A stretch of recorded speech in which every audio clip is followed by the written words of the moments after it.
bien ya lo he hecho, a la doctora Salas, que esté hoy aquí con nosotros, que haya hecho el esfuerzo de acercarse a CUART, de estar esta tarde con nosotros y compartir sus vivencias.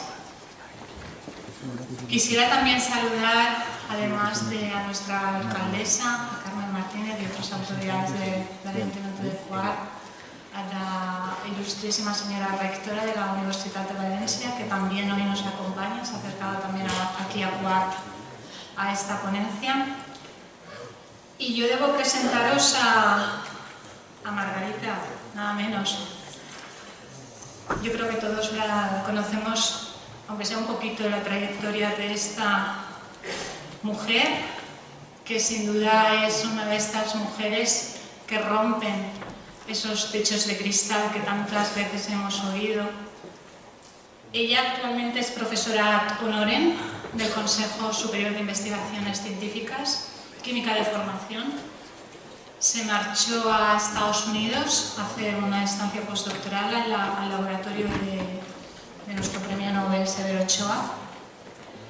Y tras esta estancia regresó a nuestro país junto con su marido, Hilario Viñuela, y nada menos que nos trajeron la biología molecular a nuestro país. Desde luego pionera en todos los sentidos, en unos años en los que ser investigadora principal no creo que hubiera mucha en los laboratorios, ¿verdad? Decir que tiene más de 400 publicaciones científicas en las revistas de mayor impacto, que ha dirigido 36 tesis doctorales, en 55 realizadas en su laboratorio. Decir también que ha sido presidenta del Instituto de España y es miembro de la Real Academia de Ciencias Exactas, Físicas y Naturales, miembro de la American Academy of Arts and Science, de la European Academy of Juste, de la Real Academia Española, de la USA National Academy of Science, es decir, miembro de las más prestigiosas academias científicas, doctora honoris causa por 11 universidades, presidenta de la Fundación Severo Ochoa, del Real Patronato de la Biblioteca Nacional de España, del Comité Ejecutivo de la Elección Conmemorativa Jiménez Díaz, miembro del Consejo Rector de la Agencia Estatal de Investigación, es decir, un currículum de infarto, de vértigo, con una trayectoria brillante en lo que es la investigación y que, además de sencillamente su trayectoria científica, lo que, al menos para mí como mujer y que me dedico a hacer ciencia en este país, es su papel abriendo esas puertas a otras investigadoras que al fin y al cabo, en cierta medida, pues con el cambio de los tiempos y demás, nos ha venido bien a otras que hemos llegado detrás y que indudablemente tendremos que seguir peleando, ¿verdad? Decir también, por último, y ya acabo porque al fin y al cabo a quien queréis escuchar es a ella y no a mí, que, bueno, es la autora de una de las patentes más importantes que el Consejo Superior de Investigaciones Científicas ha logrado, una DNA polimerasa, y que más repercusión ha tenido en lo que es la investigación en el Consejo. ¿Me callo ya? Y que comencemos a disfrutar con la ponencia de la doctora Salas. Muchísimas gracias.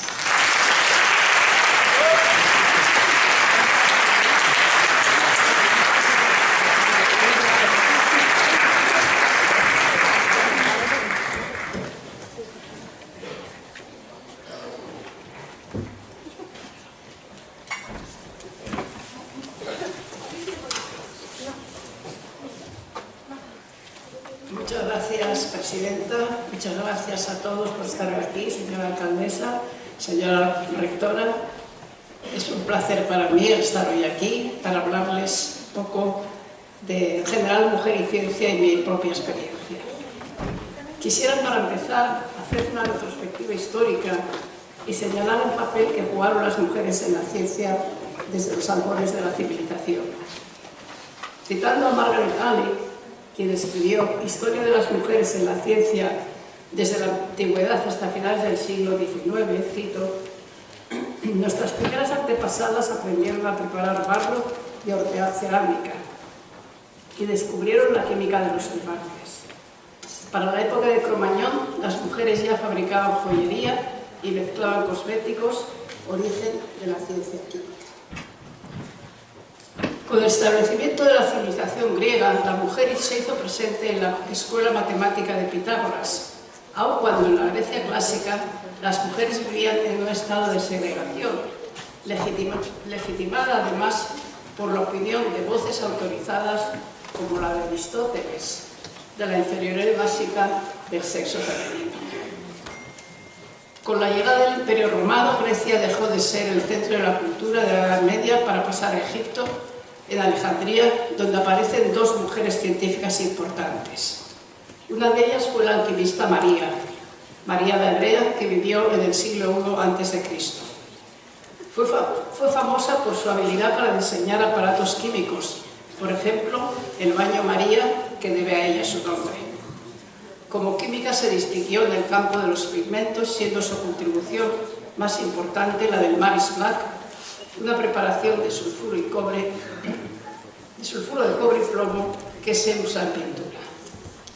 Pero la más conocida de las mujeres científicas de la antigüedad es Hipatia de Alejandría, primera mujer científica cuya obra se conoce en detalle. Después de estudiar en Atenas y en Italia, Hipatia volvió a Alejandría, donde ocupó un puesto en la Academia Neoplatónica. Hipatia fue una científica polifacética, cultivando la física, química, mecánica y medicina, aunque destacó fundamentalmente en matemáticas y astronomía. Contrariamente a lo que pueda pensarse, en la segunda mitad del primer milenio y en los primeros siglos del segundo, las mujeres fueron libres para dedicarse a sus intereses científicos. En esta época destaca Hildegard de Bingen, abadesa de un convento benedictino, cuyas obras influyen sobre el pensamiento científico hasta el Renacimiento. Es durante la revolución científica del siglo XVII, sin embargo, cuando se sientan las bases para el ingreso de las mujeres en el mundo científico.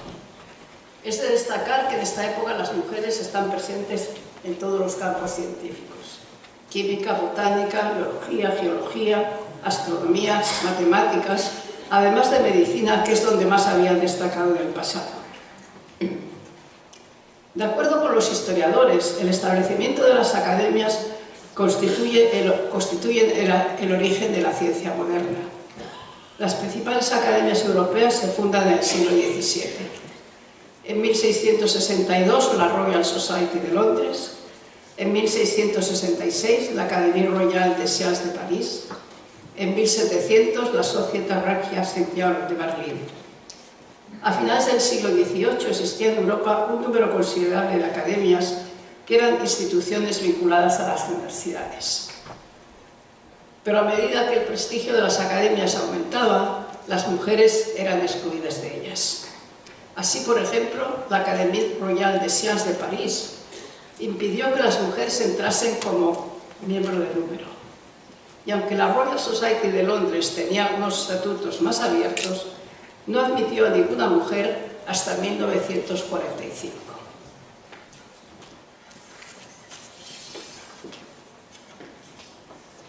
Se conocen algunos casos de mujeres que pudieron publicar sus trabajos en algunas academias o que fueron reconocidas de algún modo por ellas. Así, Gabrielle Émilie de Châtelet, una de las primeras personas que popularizó la física de Newton, pudo publicar en 1738 su trabajo sobre la propagación del fuego en las actas de la Real Academia de las Ciencias de París. En un escrito que dirigió a Federico de Prusia le decía, cito: «Juzgadme por mis propios méritos o por la falta de ellos, pero no me consideréis como un mero apéndice de este gran general o de aquel renombrado estudioso. Soy yo misma una persona completa, responsable solo ante mí por todo cuanto soy, todo cuanto digo, todo cuanto hago». Y termina: «Así que cuando supo el total de mis gracias, confieso que no soy inferior a nadie». Pasando ya al siglo XX, este es el siglo en el que las mujeres confirman su papel en el mundo de la investigación. La primera de estas mujeres notables es María Sklodowska, conocida universalmente como Marie Curie. Nacida en Polonia en 1867, se marchó a París en 1891, donde se licenció en Ciencias Físicas y en Matemáticas, casándose con el físico Pierre Curie. Después de tener a su primera hija, Irene, Marie Curie decidió realizar su tesis doctoral, algo insólito para una mujer en aquella época, estudiando las radiaciones que desprendían las sales de uranio. Posteriormente, en colaboración con su marido, descubrió un nuevo elemento, mucho más activo que el uranio, al que los Curie denominaron polonio. Este descubrimiento lo comunicaron a la Academia de Ciencias de Francia, utilizando por primera vez la palabra radiactivo, para describir el comportamiento de estas sustancias. Poco después descubrieron un nuevo elemento al que llamaron radio. En 1890, Pierre Curie fue nombrado catedrático de física de la Sorbona, mientras que Marie ocupó una plaza de profesora de física en la Escuela Normal de Serres. En 1903 les llegó el reconocimiento científico cuando les fue concedido el premio Nobel por su descubrimiento del polonio y del radio. El Nobel le valió a Pierre la creación de una cátedra específica para él, con un laboratorio que llevaba Marie. En 1905, Pierre ingresó en la Academia de Ciencias de Francia, falleciendo un año después de un trágico accidente. Marie sucedió a su marido en la cátedra, convirtiéndose así en la primera mujer de Francia que accedía a la enseñanza superior. Un año más tarde, en 1911, recibía el Premio Nobel de Química, siendo la primera vez que una persona obtenía el Premio Nobel 2 veces. En 1931 le fue concedida la Medalla de Oro de Francia. En 1934, Marie moría de leucemia a los 67 años. Un año después, su hija Irene, casada con el también físico Frédéric Joliot, obtendría, junto con su marido, el Premio Nobel de Física por sus investigaciones sobre la producción artificial de elementos radiactivos. Otro caso de científica ejemplar es Barbara McClintock, quien inició sus estudios en la Universidad de Cornell en 1919, doctorándose en 1927 en el Departamento de Genética, donde no fue admitida de un modo oficial, ya que no estaba prevista la admisión de mujeres. En aquellos tiempos la genética era una ciencia hecha por los hombres. Son los momentos iniciales de los estudios genéticos sobre el maíz, y Barbara McClintock encuentra un puesto de trabajo como ayudante de laboratorio de un profesor que llevaba 2 años intentando teñir los cromosomas de esta planta. Barbara McClintock resuelve el problema en 3 días, atrevimiento que motivó que fuera despedida del empleo. Finalmente consigue un lugar de trabajo en los laboratorios Cole Spring Harbor del estado de Nueva York. Es elegida en 1944 miembro de la Academia Nacional de Ciencias de Estados Unidos.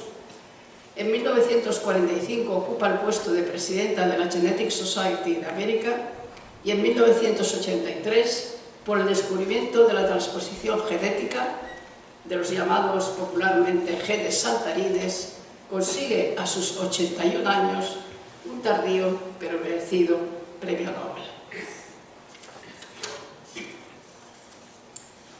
Otras 14 científicas consiguieron el premio Nobel de Física, de Química o de Medicina.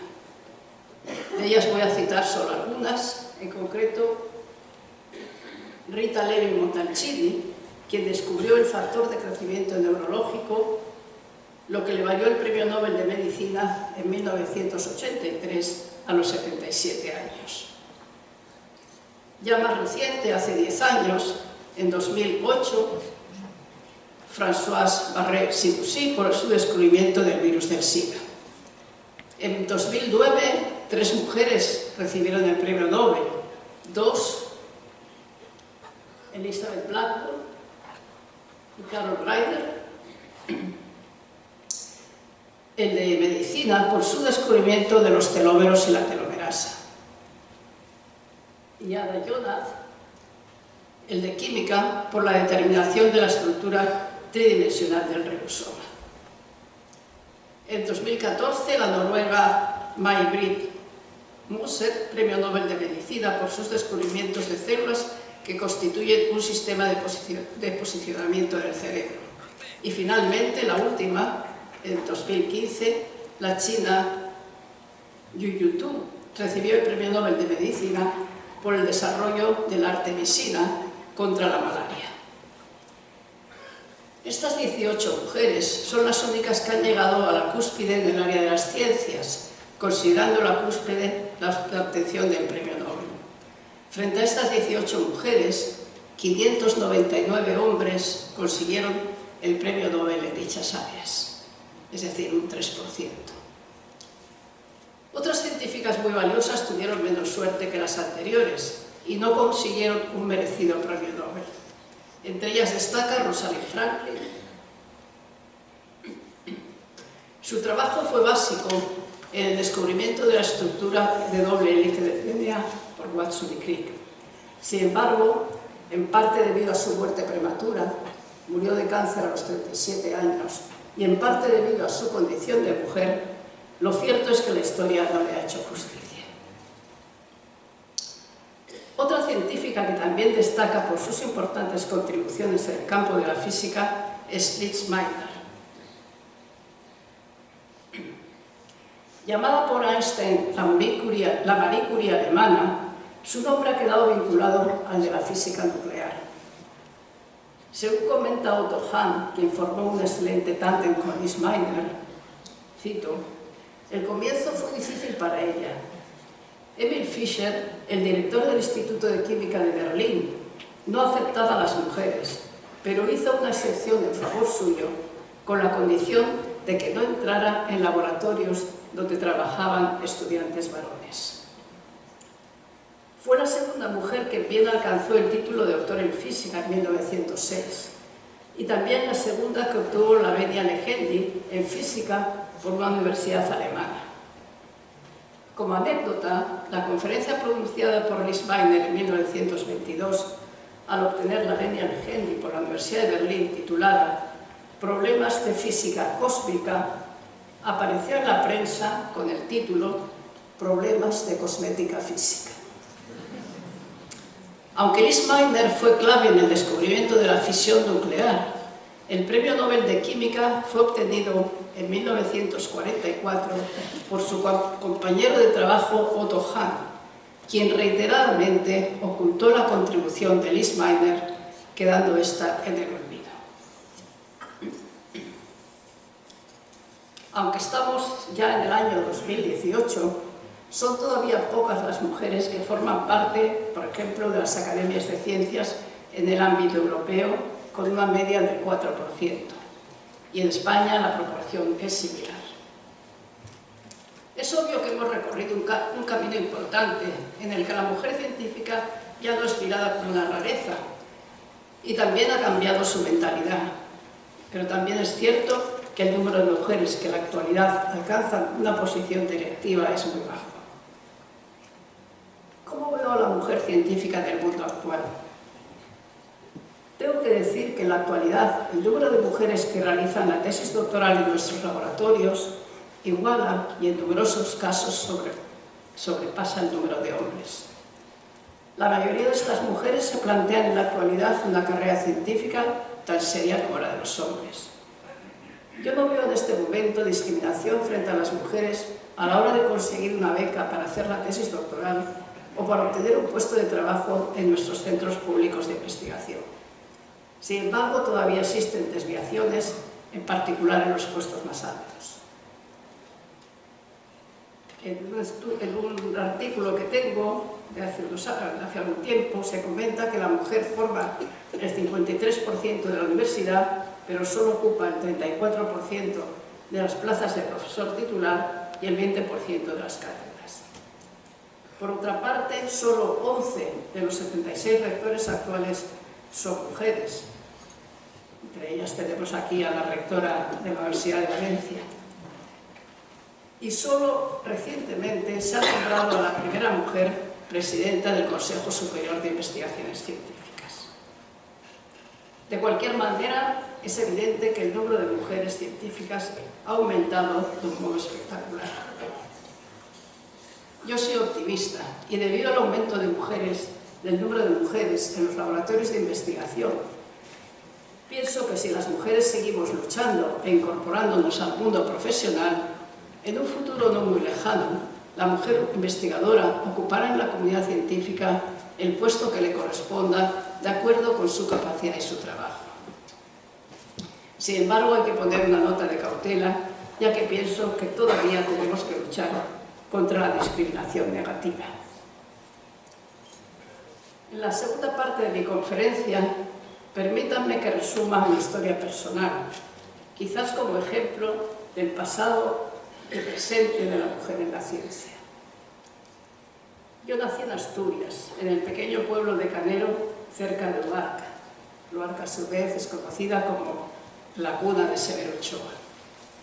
Cuando tenía 1 año, mi familia se trasladó a Gijón, que fue donde me crié junto a mi hermano y a mi hermana.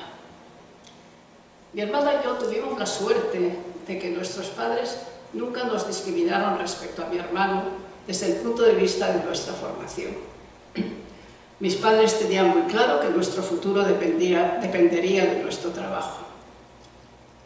Cuando en el curso preuniversitario tuve que elegir entre ciencias y letras, me decidí por las ciencias. Sin embargo, dentro de las ciencias me atraían tanto las ciencias químicas como la medicina. Finalmente me decidí a proseguir la carrera de químicas y creo que fue una buena elección, pues rápidamente me entusiasmó, en particular las largas horas que pasábamos en el laboratorio.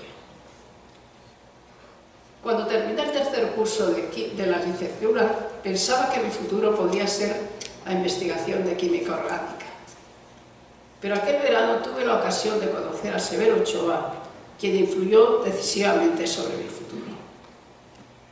Una conferencia que dio sobre su trabajo y la conversación que mantuve con Severo Ochoa me fascinaron. Esto, unido a que poco después me envió desde Nueva York un libro de bioquímica, disciplina que se impartía en el siguiente curso, hicieron que mi vocación se decantase por la investigación bioquímica. Lo que es obvio de mi propia experiencia es que en la mayoría de los casos, en muchos casos, la vocación no nace, se hace. Mi vocación hacia la investigación bioquímica surgió debido a que en el momento oportuno conocí a Severo Ochoa. Él me recomendó que una vez acabada... Él me recomendó que una vez acabada la carrera hiciese una tesis doctoral en Madrid bajo la dirección de un excelente bioquímico, Alberto Sols, para después marcharme a Nueva York con él al Departamento de Bioquímica de la Escuela de Medicina de la Universidad de Nueva York. Para conseguir que Alberto Sols me admitiese en su grupo de trabajo para realizar una tesis doctoral, Ochoa me dio una carta de recomendación para él. Por supuesto, Sols no se pudo negar algo que le pedía el ya premio Nobel Severo Ochoa. Bastantes años después, con ocasión de recibir yo el premio Severo Ochoa de investigación de la Fundación Ferrer, Sols contaba la siguiente anécdota. Cuando Margarita fue a mi laboratorio para pedir sitio para realizar una tesis doctoral, pensé, va, una chica. Le dará un trabajo sin demasiado interés, pues si no lo saca adelante, no importa. Esta anécdota refleja la mentalidad que existía en 1961 respecto a lo que se podría esperar del trabajo científico de una mujer. Es evidente que el propio Sols, al contar esta anécdota, había cambiado ya su modo de pensar, al menos respecto a mí, y probablemente respecto a las mujeres científicas en general. Como pueden imaginar, el hecho de ser mujer marcó de un modo importante una parte de mi vida científica, por lo que no puedo desligar las experiencias de mi vida dedicada a la investigación científica con mi condición de mujer.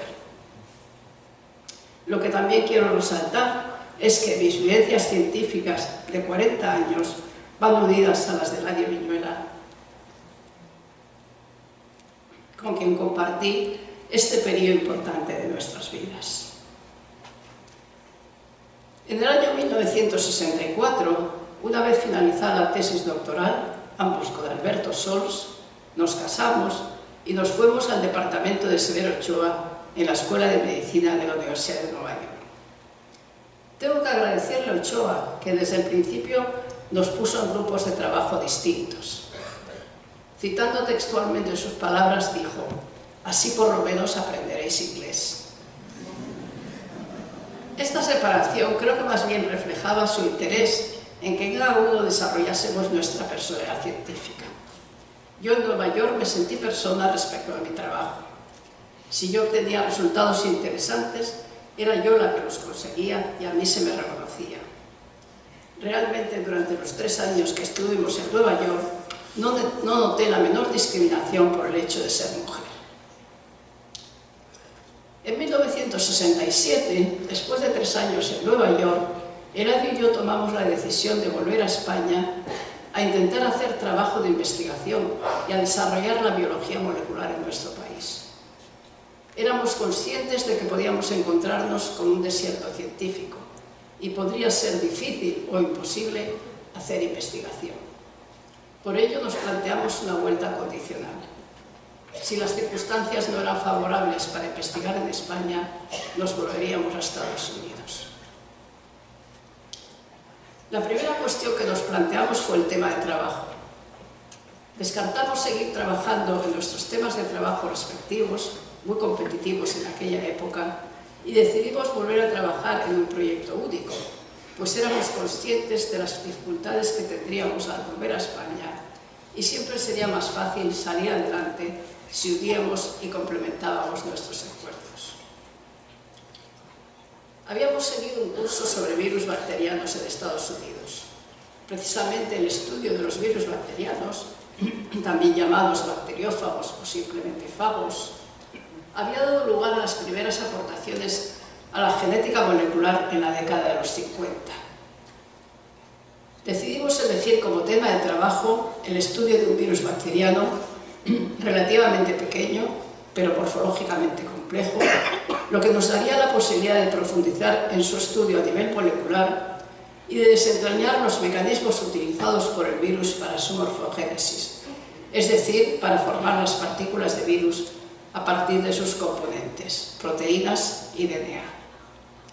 El nombre de este virus es Phi29. Y aquí aparece Phi29, este virus pequeño comparado con 2 fagos T4. Phi29 infecta a Bacillus subtilis, T4 infecta a Escherichia coli. Apoyados por Severo Ochoa, con cuya ayuda conseguimos financiación americana, ya que tengo que decir que en el año 1967 no había en España financiación para hacer investigación. 0 pesetas. Es decir, conseguimos financiación americana y volvemos a España a iniciar nuestra aventura. Partimos de un laboratorio que tuvimos que equipar y de entrada estábamos Eladio y yo solos. Afortunadamente, pocos meses después de nuestra vuelta, se convocaron las primeras becas del plan de formación de personal investigador, con lo que pudimos seleccionar a nuestro primer estudiante de doctorado, Enrique Méndez. Después de él llegaron Jesús Ávila, Antonio Talavera, Juan Ortiz, José Miguel Hermoso y Víctor Rubio. Esta fue nuestra primera generación de estudiantes de doctorado. Quiero resaltar, como ya se ha visto por los nombres, que todos eran hombres, no porque los hubiésemos buscado expresamente, sino porque ninguna mujer vino a pedir trabajo al laboratorio. De nuestros 6 primeros estudiantes de doctorado, 3 de ellos eran dirigidos más directamente por Eladio y otros 3 por mí, si bien ambos interveníamos en los proyectos de todos. Aunque internamente no teníamos ningún problema, yo tengo que decir que en ningún momento sentí discriminación hacia mí por ninguno de mis doctorandos hombres. De cara al exterior yo era la mujer de Eladio Viñuela, De nuevo, como en la época de mi tesis doctoral, yo me sentía discriminada. Eladio, que era una persona muy generosa y que siempre ha hecho todo lo posible para que mi trabajo personal fuese reconocido, estaba tan insatisfecho como yo de esta situación y decidió iniciar un nuevo tema de trabajo relacionado con un problema de mucha importancia en sus tierras extremeñas, el virus de la peste porcina africana, dejando poco a poco el trabajo con el virus bacteriano FI29, que eventualmente quedó exclusivamente bajo mi dirección. De esa forma, yo podría demostrar a mis colegas científicos si yo era capaz de sacar adelante por mí misma un tema de trabajo. Tuve suerte, trabajé mucho, tuve muy buenos colaboradores, Eladio me ayudó y apoyó en todo momento. El caso es que salí adelante y me convertí en una científica cuyo nombre ya no era el de la mujer de, sino el de Margarita Salas. Durante bastante tiempo me resistí a ocupar puestos científicos administrativos. Era feliz teniendo mi propio grupo de trabajo, dirigiendo investigaciones y no quería perder tiempo en otras actividades. Sin embargo, llegó la hora en que tuve que ceder en mi resistencia. La primera cesión fue cuando me propusieron la presidencia de la Sociedad Española de Bioquímica en 1988 con una duración de 4 años. Casi al mismo tiempo fui convencida para que aceptase la dirección del Instituto de Biología Molecular del Consejo Superior de Investigaciones Científicas en el Centro de Biología Molecular Severo Ochoa, también por 4 años. Posteriormente, en 1992, tuve que aceptar la dirección del Centro de Biología Molecular Severo Ochoa. Después pasé a formar parte de la Junta de Gobierno del CSIC y posteriormente del Consejo Rector del CSIC. A partir de un cierto momento, lo que había sido negativo para mí por el hecho de ser mujer, en cierto modo se convirtió en positivo. Por ejemplo, si me daban un premio, este tenía más relevancia, más repercusión mediática, porque se lo habían dado por primera vez a una mujer. Aunque mis méritos científicos fueran similares o menores que los de muchos de mis colegas masculinos, yo era noticia y ellos no. Yo creo que en mi actual situación profesional han contribuido 2 factores. Por una parte, la ayuda y el apoyo constantes de Eladio. Él era una persona muy inteligente y brillante y para mí ha sido un estímulo continuo que ha hecho superarme para tratar de estar a su altura. Por otra parte, el hecho de que yo soy una persona luchadora y trabajadora que siempre he creído que tenía que ganarme mi puesto en la sociedad a base de mi esfuerzo y trabajo. Yo creo que a la mujer nadie la va a ayudar, nadie la va a regalar nada. Tiene que luchar con mucha más fuerza y tesón que el hombre para ocupar la posición que se merezca en cada caso. Hemos necesitado tener una determinación muy clara de que queríamos ser profesionales serias, pues si no la corriente nos habría llevado a resignarnos con nuestra suerte de ser esposas y madres de familia. Yo creo que ambas facetas no deben estar reñidas y se debe poder ser una buena profesional y a la vez tener una familia. Pero también es cierto que se nos tiene que ayudar con facilidades para el cuidado de los niños, con guarderías, que no haya discriminación hacia la mujer embarazada a la hora de tener un puesto de trabajo e incluso de mantenerse del mismo. Sin embargo, yo no quiero cuotas, quiero que las mujeres luchemos para que se nos considere por lo que valemos. Esta es la clase de feminismo por el que yo siempre he luchado. Volviendo a mi vida científica, como la vida de otros muchos investigadores, la mía ha tenido muchas satisfacciones, pero también se sufren muchas frustraciones, ya que los resultados que se obtienen frecuentemente no son los que uno desearía.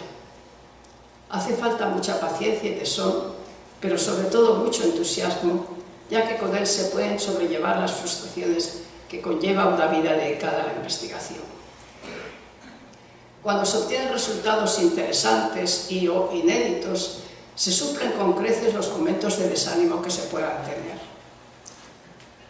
Pero, aparte de esta alegría por descubrir, la investigación, al menos en mi caso, me ha dado otras 2 grandes satisfacciones. Por una parte, una aplicación práctica en biotecnología que ha surgido como resultado de nuestra investigación básica, y ahora voy a poner algunas diapositivas de ciencia. Esta es la DNA polimerasa, que la estructura tridimensional de la DNA polimerasa que se sintetiza cuando Fi29 infecta a la bacteria. Y aquí es el DNA siendo abrazado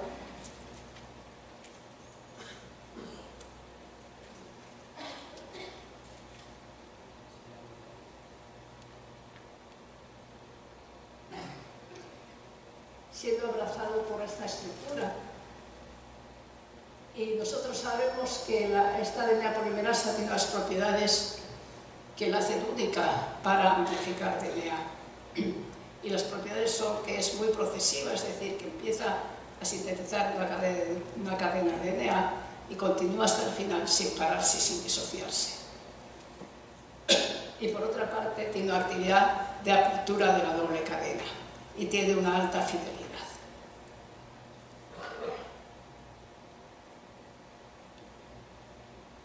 Y aquí voy a poner algo de lo que hicimos del FAGO Fi29 y la biotecnología.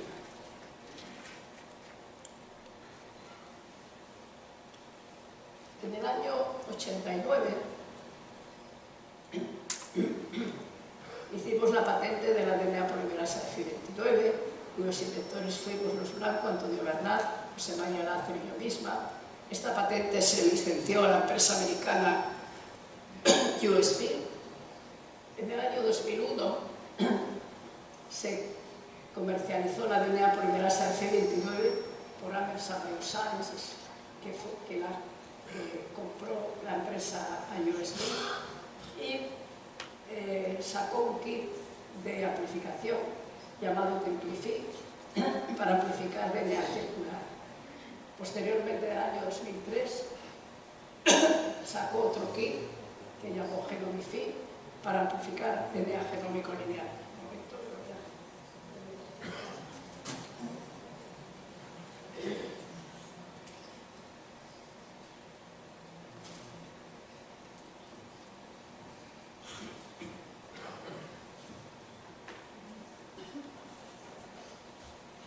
Esto es la amplificación del DNA circular. Tenemos un DNA circular. Estas rayitas son hexámeros al azar y esta bolita es la DNA polimerasa de Fi29. La DNA polimerasa de Fi29 empieza a copiar y como tiene capacidad de desplazamiento de cadena, desplaza esta cadena de DNA, que son sitios para unión de nuevos hexámeros para dar lugar finalmente a un DNA muy amplificado. La amplificación puede ser de millones de veces. Y en el kit de Genomifi se utiliza DNA genómico lineal con los hexámeros al azar, se desnaturaliza y se envida, los hexámeros se van a unir al DNA, se añaden los trifosfatos y la DNA polimerasa de Fi29 se incuba a 30 grados y se produce la amplificación. Esta Genomifi, como he dicho, sirve para amplificar DNA genómico lineal. Partiendo de un gramo de DNA se obtienen entre 1 y 2 microgramos. Se usa para estudios de genotipado, construcción de genotecas, archivos de DNA, medicina forense, estudios arqueológicos, etc.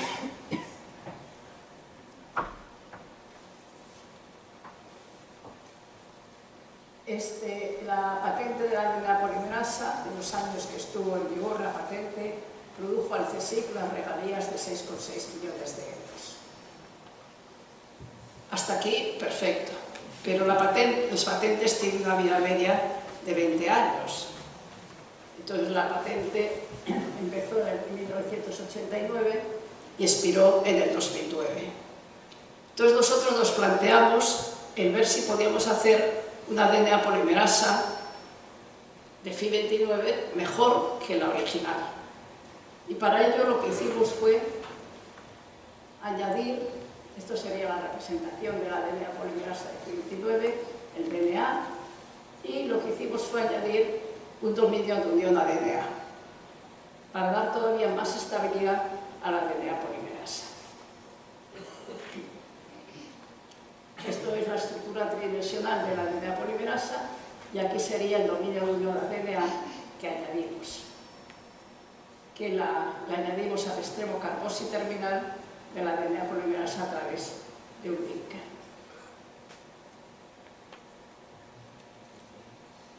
Obtuvimos dos, lo que llamamos quimeras, que llamamos quimera H y quimera HI, y aquí puede verse la DNA polimerasa original como replica un DNA circular, y como ven las quimeras, esto es radiactividad, aumenta mucho la actividad respecto a la polimerasa original.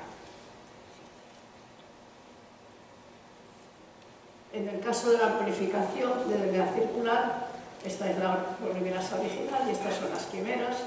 En la original hacen falta 4 horas para llegar al máximo, en 2 horas se sintetiza muy poco, mientras que las quimeras en 2 horas ya han sintetizado el máximo. Y lo mismo ocurre en el DNA circular, en el DNA lineal. La polimerasa original necesita 16 horas para llegar al máximo, mientras que las quimeras, pues en 4 horas ya están al máximo.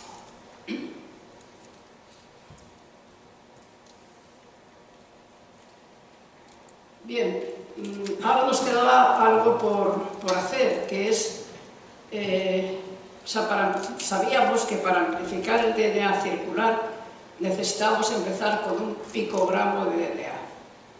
Y para amplificar el DNA genómico lineal necesitábamos un nanogramo de DNA.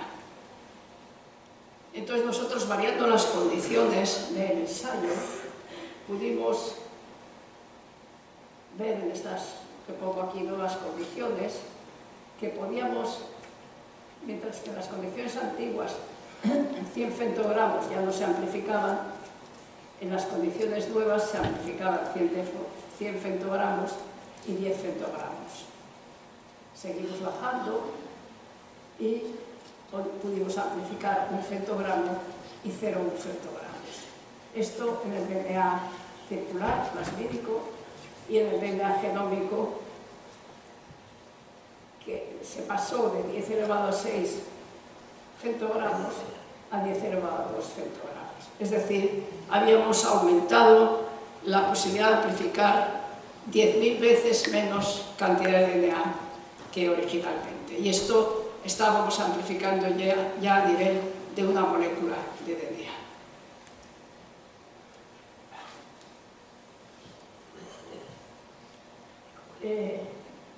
Hicimos una patente de estas quimeras, la quimera de la DNA polimerasa F29, los inventores somos los mismos, Miguel de Vega, José María Lázaro, Luis Blanco y García, y se licenció a una empresa mitad española, mitad alemana, Signis, y está siendo explotada por una empresa alemana que se llama Chiagen.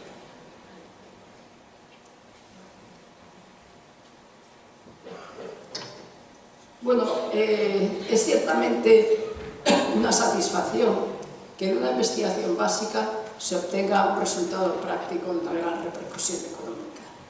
Y esto es también una buena prueba de algo que decía Severo Ochoa, con lo que estoy absolutamente de acuerdo. Él decía, hay que hacer investigación básica de calidad y hay que dejar al investigador libertad para que realice su investigación. De esta investigación básica surgirán resultados prácticos que no son previsibles a priori y que redundarán en beneficio de la humanidad. Aplicaciones prácticas que ha dado la biología han surgido como resultado de proyectos de investigación básica. Como también es bien sabido de todos y como también decía Severo Ochoa, un país sin investigación es un país sin desarrollo.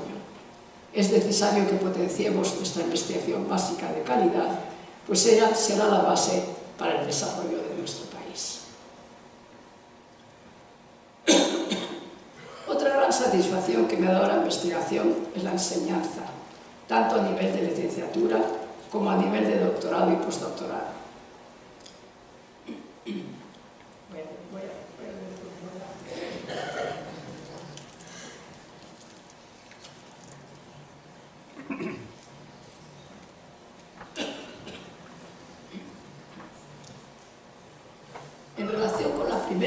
yo impartí durante 23 años la asignatura de genética molecular en la Facultad de Químicas de la Universidad Complutense de Madrid. Esto me dio muchas satisfacciones y me permitió seleccionar excelentes estudiantes de doctorado. Durante 51 años de mi vida científica, desde mi vuelta a Estados Unidos, se han realizado en el laboratorio un total de 55 tesis doctorales.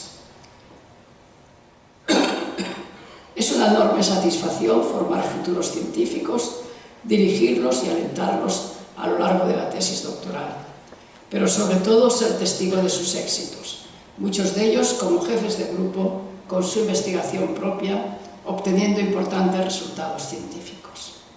Quiero resaltar que todos estos doctores que se han formado en mi laboratorio, otros muchos doctores que han obtenido una formación postdoctoral y los técnicos también que han pasado, que están en el laboratorio, formamos una gran familia con hijos, nietos y hasta bisnietos científicos.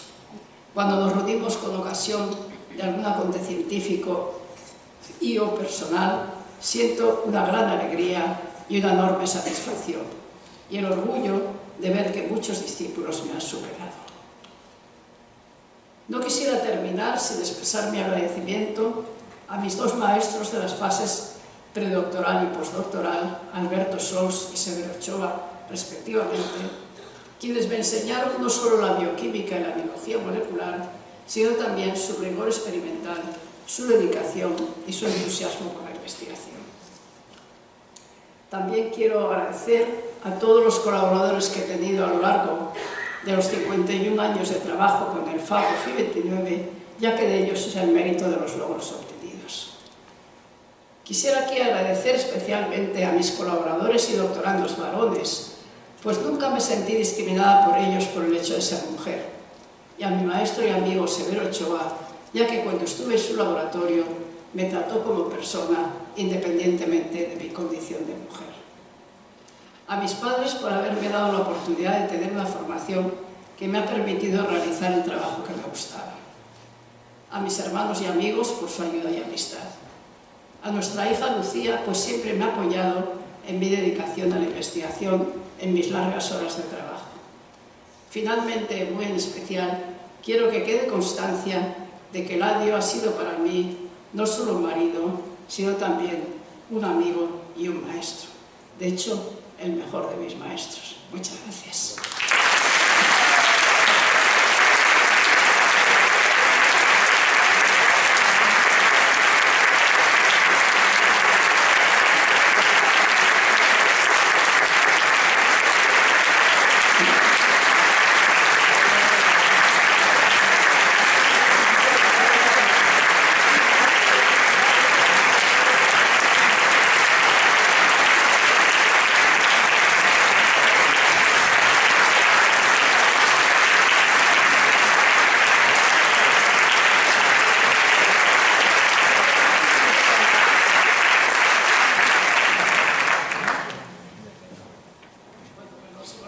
Esta es una foto de las personas que estaban en el laboratorio en el curso en los años 15-16.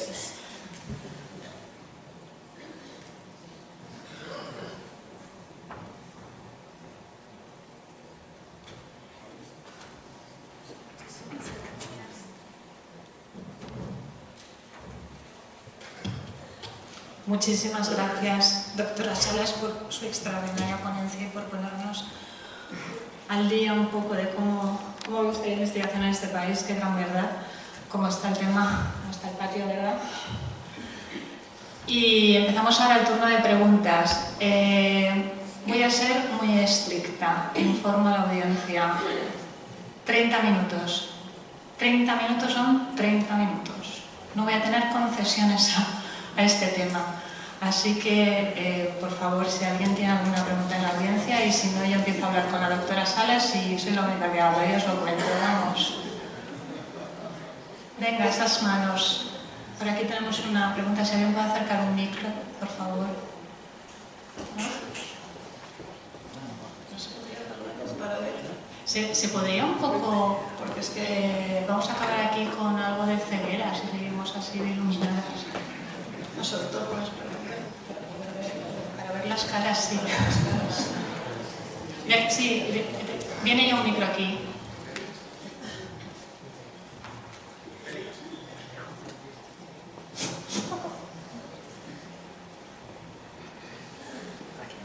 En primer lugar, quería decir que estoy encantada de tener aquí a la doctora Salas porque la admiro mucho, admiro su trayectoria, yo soy profesora y siempre que hablo a mis alumnos y alumnas de mujeres científicas, como primera y más importante mujer científica española la nombra usted y explico hasta donde puedo su trabajo y su trayectoria. Y quería preguntarle, ya que usted continúa en contacto con hombres y mujeres jóvenes que empiezan su dedicación a la ciencia, si encuentra alguna diferencia entre sus intereses, sus problemas y lo que ellos desean conseguir en su carrera científica a cuando usted empezó y ahora. Bueno, cuando yo empecé mi tesis doctoral, realmente éramos muy pocos y mujeres solo había casi una, ¿no? Casi yo. Después, a la vuelta de Estados Unidos, debo decir que tuvimos doctorandos excelentes. Doctorandos que muchos de ellos habíamos seleccionado de la asignatura de genética molecular que enseñábamos y que realmente fueron excelentes, fantásticos.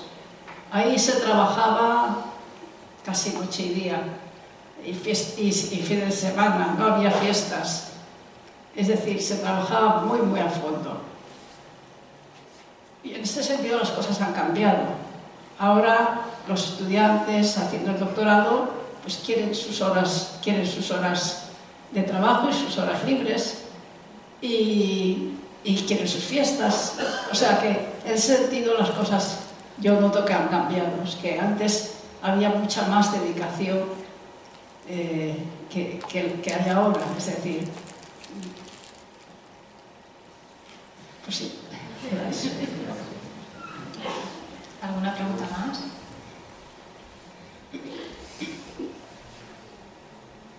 En relación con esto, yo sí puedo añadir algo. Tengo que decir que cuando yo hacía la tesis y me licencié en el año 93, por costumbre y por norma, trabajábamos los sábados y no era imposición de nadie, era que nosotros queríamos, que teníamos ansia por saber qué resultados íbamos a tener, por ver qué iba a pasar. Y el domingo íbamos tranquilamente a empezar un experimento que seguiríamos ya el lunes, ¿no? Que a lo mejor no estabas 8 horas cada día del fin de semana, pero sí que te acercabas y tenías ganas. Y hoy en día la verdad es que te encuentras, no que se trabaja, se ha cambiado un poco la mentalidad en este sentido y hay excelentes doctorandos, pero bueno, tienen sus fines de semana, claro. Pero no era imposición de nadie, ¿eh? Era la cultura que vivías y lo que tenías en el ambiente, que tú ibas a trabajar más feliz que una perdiz, con muchas ganas. Era tu trabajo, era Sí. tu futuro, o sea... Tenías el gusanillo, ese nervio en la tripa de ¿qué va a pasar? ¿Tenemos una pregunta allí? Sí, mire, doctora Salas, yo no tengo, en fin, nada de estudios de este tipo, pero gracias a Dios mi hija hizo biotecnología y ahora está haciendo el doctorado en la Politécnica de Lausana. Se ha tenido que ir fuera. Yo lo que quisiera saber es, está haciendo algo, no me pregunte muy por qué, el qué, pero algo sobre las mitocondrias. Es algo muy pequeño, muy pequeño. Entonces, yo lo que quisiera saber es si algún día volverá a España y tendrá por venir en España, eso es lo que quiero saber. Bueno, ella, por lo que entiendo, ella está haciendo el doctorado en Lausana, ¿no? Sí, y sábados y domingos en el laboratorio. Sí. Hace 2 meses que no hablamos ni por Skype, no hay tiempo. Me parece bien que haya salido a hacer la tesis doctoral, pero yo siempre digo que la tesis doctoral se puede hacer muy bien en España. O sea, hay muy buenos laboratorios en España para hacer la tesis doctoral. Y lo que es conveniente ya es después hacer una fase postdoctoral fuera de España. Pero el problema de ahora, efectivamente, es que cuando se sale fuera de España, pues uno no sabe cuándo va a volver. Ya, el problema de España es que, en fin, costaba mucho dinero y ahí está con una beca Marie Curie. Es decir, que es una estudiante bastante brillante, pero tanto mi mujer como yo creemos que no vuelve. Gracias. Es difícil, en este momento es difícil la vuelta porque los presupuestos que hay para investigación son muy escasos para todos, para los que estamos ya trabajando y para los jóvenes. Y los jóvenes, pues los que están interesados en continuar una carrera investigadora, desgraciadamente tienen que marcharse, lo cual marcharse, hacer una fase postdoctoral es bueno, pero lo bueno es poder volver, cosa que ahora se hace muy difícil. Es muy, muy difícil la vuelta. Pero en fin, confiemos en que no vamos a ser pesimistas y confiemos en que las cosas mejoren y que haya un futuro para los jóvenes que puedan volver a España. Sí, tenemos una pregunta allí. Aquí. Buenas tardes, noches, doctora. Allá arriba. Aquí. Tengo una pregunta. ¿Qué es el DNA polimerasa y para qué sirve de forma práctica? Bueno, la DNA polimerasa es la proteína que duplica el material genético. O sea, nuestro material genético se va duplicando, se va dividiendo y esto lo hace la DNA polimerasa. Entonces, las DNA polimerasas en general pues, duplican fielmente el material genético y la DNA polimerasa F29 lo hace fielmente, pero además tiene otras dos propiedades que no tienen otras DNAs polimerasas, que son, como dije antes, la procesividad y la capacidad de desplazamiento de cadena. Y eso la ha hecho muy válida para su uso en biotecnología, para amplificar el DNA. Es decir, partiendo de cantidades muy, muy pequeñas de DNA, que no se podrían analizar con esa cantidad que hay tan pequeña, poderlo amplificar hasta millones de veces para poderlo estudiar. Y esto se usa en análisis genéticos, en medicina forense, en análisis, en estudios arqueológicos, etc.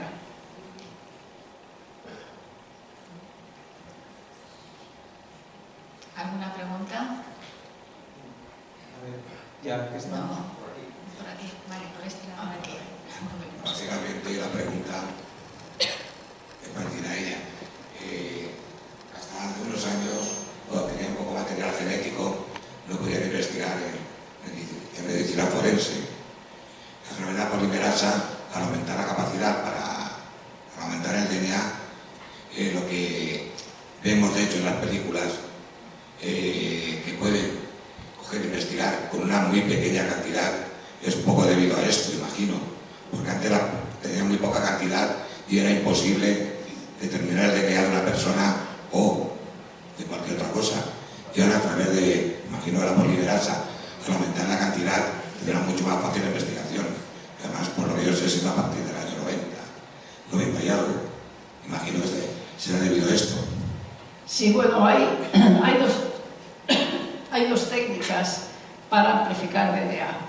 Una que fue descubierta anteriormente a nuestra DNA polimerasa de F29, que es la técnica, quizá la hayan oído hablar, la PCR, que es, en inglés es la Polymerase Chain Reaction, la reacción de polimerización en cadena. Y para esto, o sea, el inconveniente que tiene la PCR, porque ahora voy a decir el inconveniente para decir las ventajas que tiene la nuestra. El inconveniente que tiene la PCR es que necesitas conocer la secuencia del DNA para hacer los iniciadores, los primers. La DNA polimerasa no es capaz de iniciar cadenas de DNA, tiene que utilizar un iniciador con un grupo hidroxilo. Entonces la PCR necesita conocer la secuencia para darle unos iniciadores para que pueda continuar la replicación. Y además hace DNAs de cadena corta.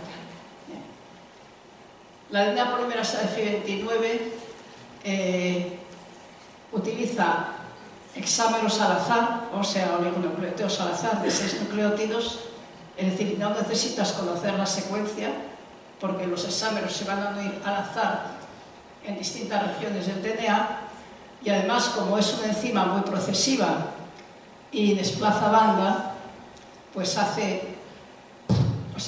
amplifica el DNA, pues como he dicho, millones de veces. O sea que en este sentido, pues tiene ventaja sobre la PCR.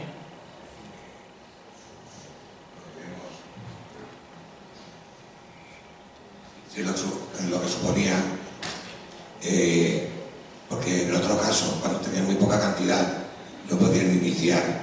En este caso, al multiplicarlo, no necesitas tener un iniciador. Lo que haces es, se adapta directamente, imagino, la polimerasa y marca las reglas ella misma.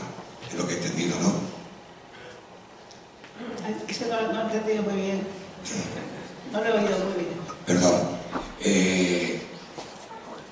En un caso necesitas un iniciador, por lo tanto tienes que saber exactamente qué es lo que estás buscando.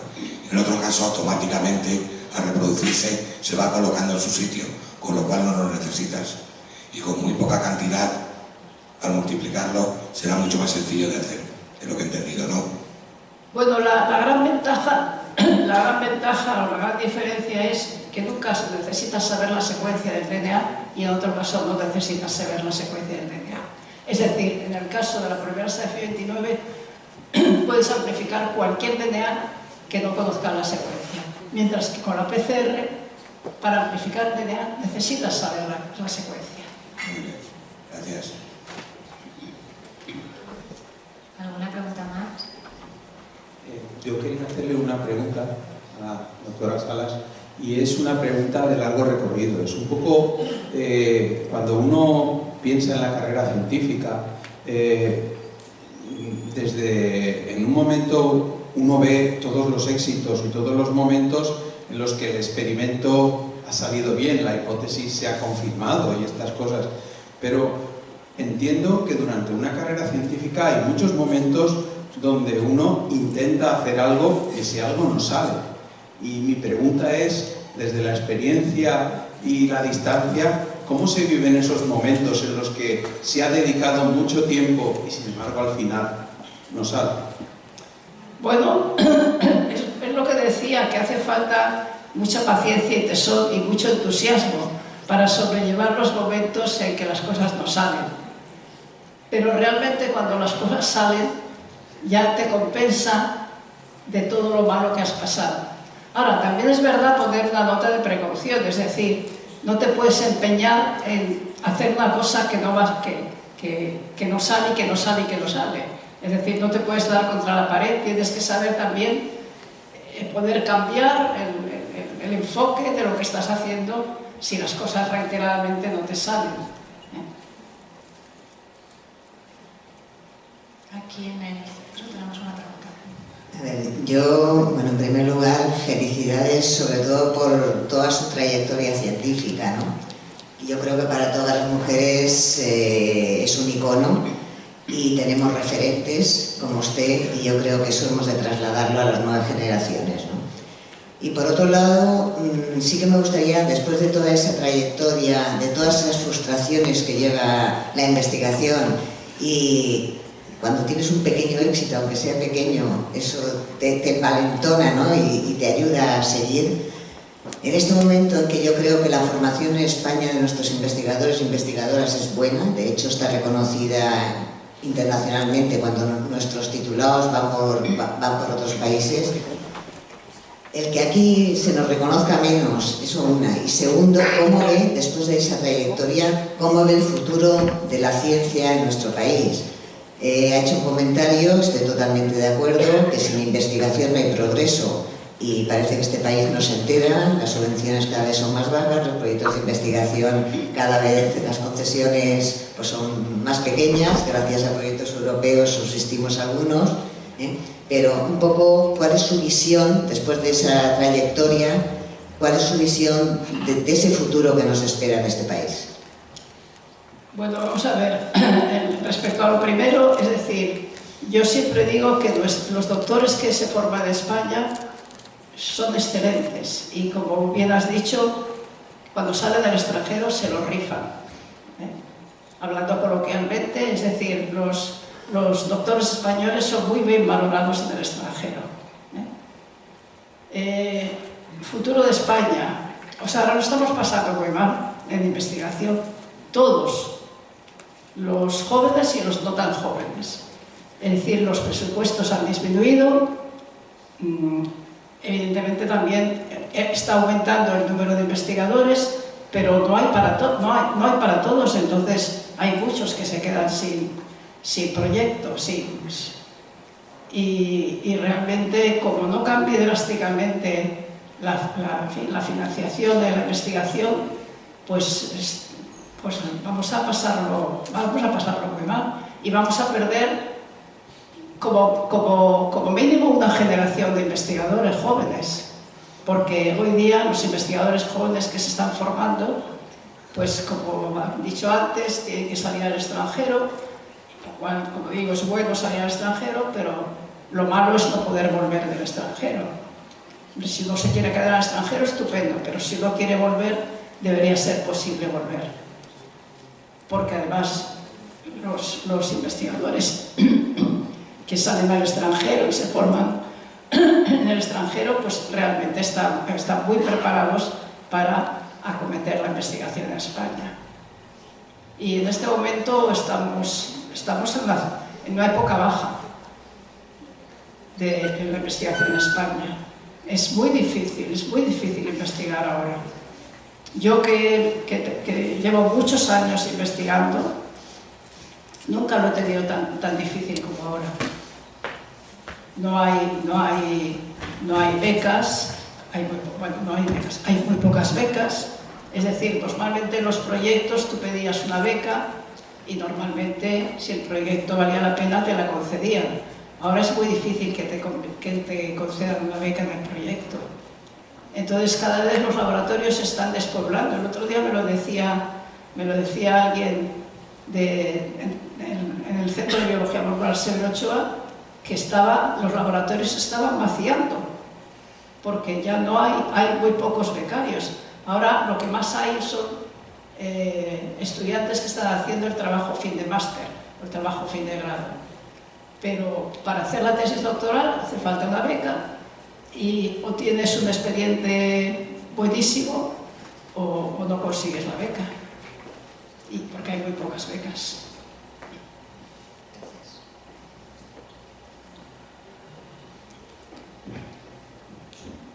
Una pregunta. Buenas, bueno, enhorabuena a todo cual y a la organización de la Semana de la Ciencia en general. Yo quería preguntar, ¿cómo se compagina, me imagino que en otras carreras igual, la maternidad y una vida científica?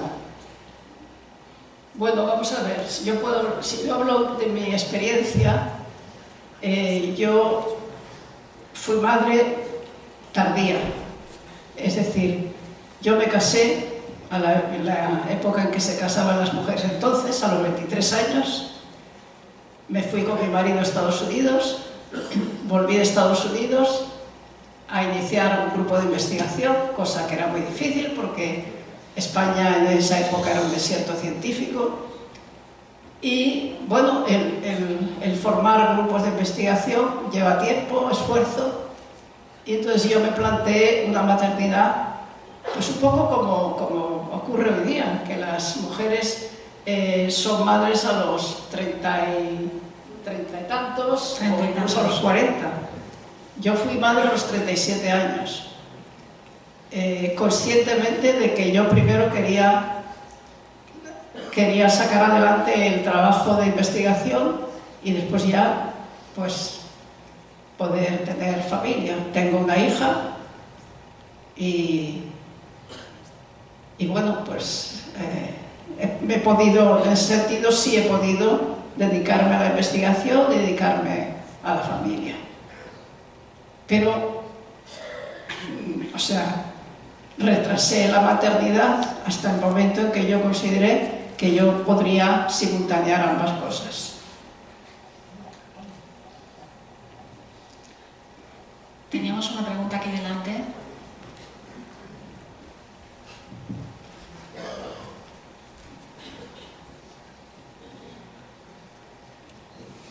Por la ponencia.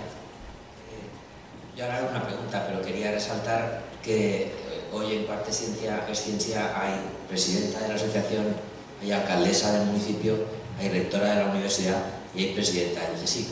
Yo tengo la esperanza de que no sea una anécdota y vaya siendo una categoría. Pero la pregunta es un poco sobre cómo estamos gestionando los pocos recursos que tenemos en ciencia. Hay una tendencia a financiar solo lo que venimos a llamar ciencia de excelencia, y eso está dejando sin recursos a muchos grupos que yo diría que juegan en la primera división pero no están en la Champions.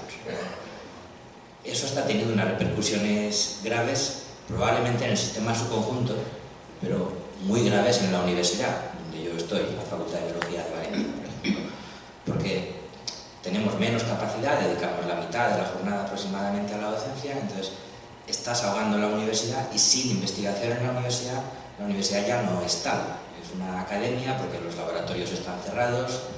Claro, que un profesor no tenga proyectos es grave, bueno, pero sobre todo para él, pero que un departamento no tenga proyecto nadie es tremendo. Entonces yo creo que de eso no hay conciencia, no en la clase política, que por supuesto no, sino tampoco en los gestores de nuestros programas científicos. Y bueno, me gustaría saber su opinión. Sí, no, yo estoy absolutamente de acuerdo. Yo creo que las universidades, y más en concreto las universidades pequeñas, están sufriendo pues la falta de financiación, y mucho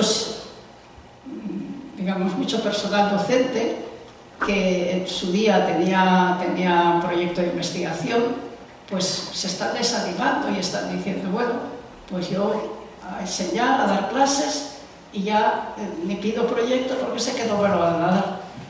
Todo esto pasa porque hay muy poco dinero, y realmente pues el dinero se está repartiendo. Pues sí, es verdad que hay proyectos que se llevan más dinero que otros, pero en fin, eso también es lógico, que haya proyectos que se lleven más dinero y proyectos que se lleven menos dinero.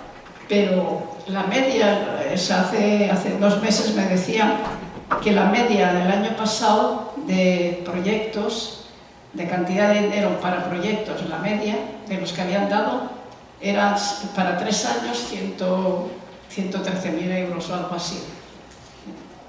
Es decir, que con eso pues no puedes, y si no te dan becario, pues no puedes tener becario.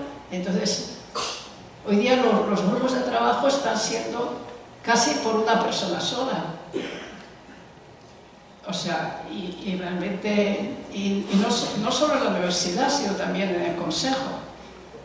O sea, desde luego la situación yo la veo en este momento muy mala, y evidentemente en la universidad se está sufriendo mucho. Y hay muchos investigadores de la universidad que se están desanimando y están dejándolo. Yo conozco casos y que me dicen, mira, yo ya no pido proyecto porque no me lo van a dar, y para qué. Y yo me jubilo lo antes posible y ya está. O sea, y me permitís que yo haga una pregunta, ¿vale? Ha destacado en la ponencia la importancia de la investigación básica, y yo estoy convencida que incluso aquí en la audiencia, aunque veo a muchos colegas, para muchos dirán, esto del FAO, ¿para qué diablos lo vamos a estudiar? De hecho, un poco ha surgido esta pregunta de cuán práctico es estudiar esto, ¿no? La investigación básica muchas veces está como dejada en un segundo orden porque lo que es la aplicabilidad se ve lejana o no se entiende, y hay aplicaciones súper interesantes como la polimerasa y como los CRISPR mismo, que fue el descubrimiento de Mújica, ¿no? Y que después otros le han buscado esa vertiente de edición genómica tan espectacular. Eso hace que en nuestro país haya una apuesta entre que poco dinero hay se apuesta mucho por los proyectos de investigación translacional, los de aplicación rápida. Y eso hace que la investigación básica en este país probablemente esté sufriendo más que la investigación aplicada. Y evidentemente es un error. Y yo imagino que coincide conmigo en este sentido, ¿no? de lo importante que es destacar y hacer entender a nuestros políticos. Vamos a ver si hay alguna forma de hacérselo entender que la investigación práctica es fantástica, pero que la investigación básica es esencial. Es imposible que exista esa segunda otra parte de ese tipo de investigación si no tenemos ese conocimiento. Es que la investigación básica nutre a la práctica. Sin investigación básica, pues no hay aplicaciones, o sea, es así. Yo que hago investigación aplicada, desde luego, si a mí no llega a ver gente que diseña polimerasas, yo no tengo nada que hacer. He consumido litros y litros de polimerasa en esta vida. Y dicho esto, dos preguntitas y... Venga, una pregunta por aquí. Buenas tardes, doctora Salas. Usted hizo mención, bueno, su vida, igual que los que tenemos cierta edad, pues vivimos un momento de una España complicada, ¿no? Hizo referencia a que volvía de Estados Unidos en el 62, estando España sumida políticamente en una zona oscura, en un momento oscuro. Sin embargo, a pesar de todas esas dificultades que había, deciden venir y además lo que me llama la atención es que usted fue orientada y tuvo amistad con Severo Ochoa, estuvo también Grande Cuyán, estuvo también Santiago Luis Olía, que si no se lo dijeron es nuestro presidente de honor.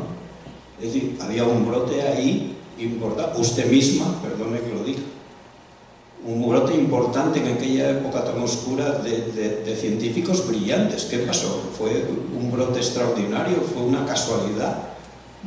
En aquella época que hubiera tan poca dedicación, usted dijo, ni una peseta para la investigación y sin embargo que se juntaran tantos científicos importantes y tanta investigación. Bueno, pero en esa época yo creo que todos estos científicos que están diciendo, Severo Ochoa estaba en Estados Unidos haciendo su investigación. Grande Cuyán, no me acuerdo yo qué año volvió a España. Y Santiago Luis Olía tampoco me acuerdo yo el año que volvió a España, pero yo creo que por los años 60 y poco, que era cuando no había dinero en España para hacer investigación, yo creo que todos estos investigadores que están citando estaban todavía en Estados Unidos, no habían vuelto a España. Y ahora sí, la última pregunta, y lamento ser tan estricta, pero tenemos un horario de trenes que hay que cumplir. Y la última pregunta la tenemos aquí. Bueno, primero, gracias por la conferencia y la oportunidad de haber traído a Margarita Salas, que para mí es un honor. Le tengo mucha admiración. Y si he sido la última pregunta, yo creo que es porque me ha costado mucho conseguir sintetizar algo, todo lo que me encantaría hablar con ella. Por primero, lo último que has dicho de la investigación básica, evidentemente, porque, por ejemplo, compañera, yo estoy con cosas del cáncer, que vale, como es relacional, a lo mejor es más posible dentro de lo que mal que vamos, pero compañeras que con excelentes, que estás siempre con el expediente académico, ellas de sobresaliente no le han dado porque está con levaduras. Y bueno, por decir un poco de lo que decía de los doctorados, que a lo mejor algunos tienen sus fines de semana o no, en nuestro laboratorio no es así. Y no solo doctorandos, TFGs, TFMs, de hecho en nuestro laboratorio no hay nadie que cueste, a mi tutora no le dan porque no costa a nadie, entonces es que se muerde la cola. Como no tiene nadie que pueda contratar, no le dan dinero para contratar. Y no contamos, parece que están ella sola trabajando. Y yo no sé si eso pudiera, dentro de toda la experiencia que tiene, y como ha estado también de presidenta y en órganos, tendría alguna manera de decir, igual que está hablando de ciencia en el Parlamento, no, es mejor que vayan por aquí este tipo de ayudas, o cómo mejoraría eso en el sentido de que haya estos bucles a veces, de que a lo mejor luego al final, bueno, primero por lo translacional antes que lo básico, o el hecho de que no consigas ciertos requisitos y al final siempre acaben en el pozo y desanimándose los que no pueden, y acaben los que tienen grandes proyectos, pues ellos sí van a tener financiación y los pobrecitos así pequeños no. Bueno, eso es una de las cantidades de cosas, pero como no hay tiempo. A ver, no. El hecho de que a ver, para resumir, ¿cómo conseguiría, o sea, qué consejo a lo mejor podría hacer si fuera, por ejemplo, dentro de estas cosas que se están moviendo ahora para ciencia en el Parlamento, como todo esto depende de leyes y todo eso, para que se pueda mejorar o se pueda orientar más a que no se deje la financiación básica en el olvido o que ciertos grupos de proyectos o de laboratorios pequeños acaben en el hoyo porque al final los requisitos acaban premiando, entre comillas, más a los que ya tienen más. El caso que le he puesto es que, por ejemplo, en nuestro laboratorio cuenta ella sola la investigadora principal, porque como no puede contratar gente, porque no le dan dinero para contratar gente, al final no puede contratar, o sea, una pescadilla que se muerde la cola. Yo creo que para concienciar a los políticos, de luego están muy poco concienciados, pero yo creo que habría que volver a una cosa que un grupo de investigadores hicimos allá por los años, cuando iba a ser la elección de que salió Zapatero, no me acuerdo qué año era, hicimos un pacto y propusimos un pacto de Estado por la ciencia.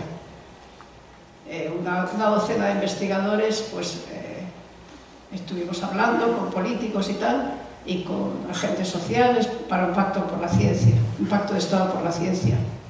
Y todo el mundo lo vio muy bien en ese momento, pero después, bueno, salieron las elecciones, ganaron las elecciones y el pacto por la ciencia se olvidó. Y se sigue hablando de pacto por la ciencia, pero yo creo que que es verdad que deberíamos, los investigadores, o un grupo de investigadores de prestigio quizás, pues volver a insistir en que hace falta un pacto de Estado por la ciencia. Porque la ciencia no es cosa de una legislatura, es cosa de muchos años y que todos los grupos políticos estén realmente convencidos de que la ciencia es una prioridad. Y desgraciadamente hoy día los políticos prácticamente no hablan de la ciencia. Para ellos la prioridad no es la ciencia. Pero yo creo que habría que volver a insistir en el pacto de Estado por la ciencia. Pues con esta última pregunta damos por cerrado el turno de preguntas. Creo que tendrá que, doctora Salas, venir otro día. Ya le digo, aquí han quedado muchas cuestiones en el aire. Agradecerle nuevamente que se haya acercado a Quart, que haya aceptado esta invitación tan naif que un día hice por en un email, y muy agradecida, y creo que todos agradecidos de contar con usted hoy aquí. Y dicho esto, voy a ceder la palabra a nuestra alcaldesa, a Carmen Martínez, porque vamos a cerrar el acto con un pequeño homenaje a la doctora Salas.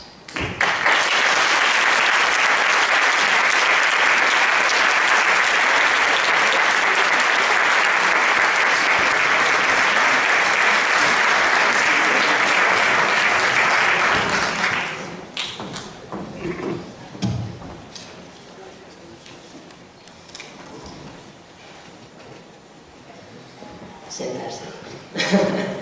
Sentados, por favor. Sí, un momentito. Bueno, buenas tardes a todos y a todas. También quería saludar y agradecer, además de la presencia de la rectora, las de la vicerrectora de Innovación y Transición de la Universidad de Valencia, Lourdes Real, y de la vicerrectora de la Universidad Politécnica y vecina de Quart de Poblet, cuartera de Pro, de Responsabilidad Social, Rosa Puchades. Muchísimas gracias también por acompañarnos esta tarde. Es un honor para Quart de Poblet tener hoy entre nosotros y nosotras a la doctora Margarita Salas Falgueres. Salas Falgueres, lo he dicho al revés todo. Y quiero agradecer a la Asociación Quartesciencia que lo haya hecho posible y que me brinde la oportunidad de participar en este acto.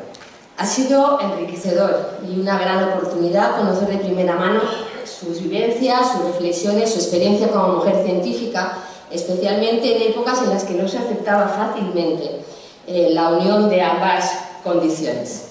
Las cosas afortunadamente van cambiando, lo comentábamos antes de empezar la conferencia, pero aún nos queda un camino grande por recorrer en alcanzar la igualdad de oportunidades entre hombres y mujeres en el ámbito de la investigación científica, como en tantos otros.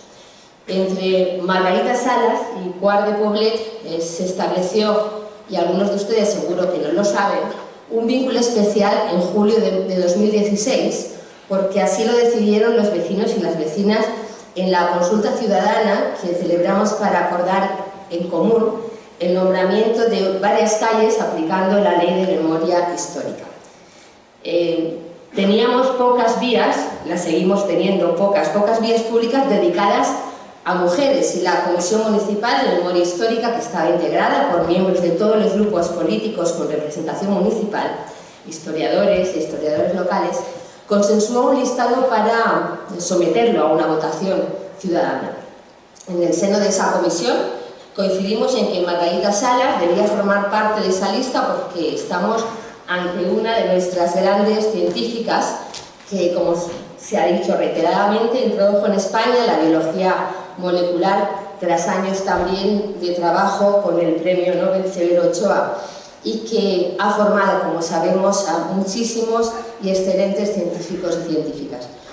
Como mujer y como mujer de ciencia, ya que, como sabéis, soy médica de profesión, me pareció magnífico que los vecinos y las vecinas de Quart de Poblet eligieran a la doctora Salas en aquella votación, y creo que en esto sospecho que ha jugado un papel importante la asociación y la excelente labor de divulgación que está realizando Quart es Ciencia, que cuenta, lógicamente, como no puede ser de otra manera, con el apoyo del Ayuntamiento, y a la que felicito de nuevo por esta 7ª Semana de la Ciencia que arrancó ayer domingo. Os superáis, Carmen, os superáis, queridos socios y socias, cada año, y os lo quiero agradecer.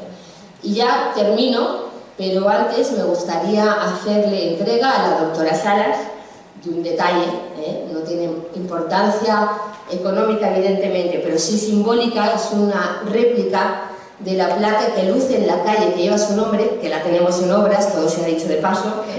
Hemos hablado con la doctora Salas, que cuando la inauguremos a lo mejor es un buen momento para que nos vuelva a visitar cuando abramos la calle otra vez, porque es una de las calles que está en obras en Quart de Poblet. Y sí, pero sí le queremos hacer ese pequeño homenaje simbólico, dándole una réplica de la placa que lleva su nombre, para que nos recuerde y para que sepa que está también en su casa. Gracias.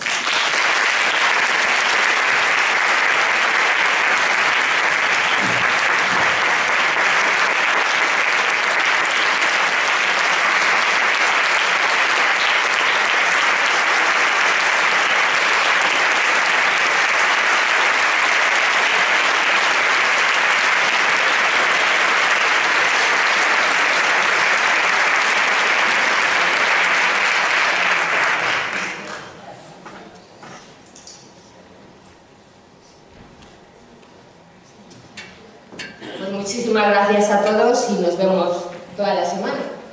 Muchísimas gracias. Pasamos lista, Dice Carmen que pasa lista y me consta que